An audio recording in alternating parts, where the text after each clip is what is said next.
fa'ulima jadi bumianya fa'ulima anna ardo Batawi ya wa ghaliba Jawa daru islamin listila'il muslimina 'alaiha sabiqan qabla al-kuffar. Oke, sudah anggap mereka bertiga itu sama-sama memiliki negara. Jadi bukan ngampung sifatnya itu.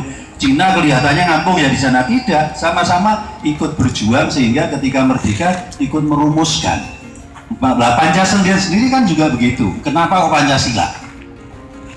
Tidak hukum Islam ya. Makanya jadi saya kasih masukan bahwa yang kita hukumi ini adalah kafir yang sama-sama memiliki negara, yaitu Indonesia sebagaimana Muslim. Terima kasih. Ini dia ya, kalau dengan bahas Papua itu kan tidak masuk di Indonesia ini jangan disangka kafir ngampung.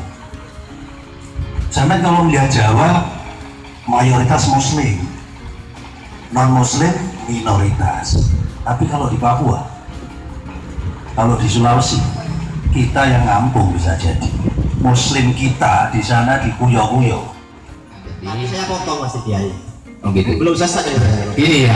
Coba sampean lebih spesifik. Ada min darahim wal hubub fi kulli sanatin.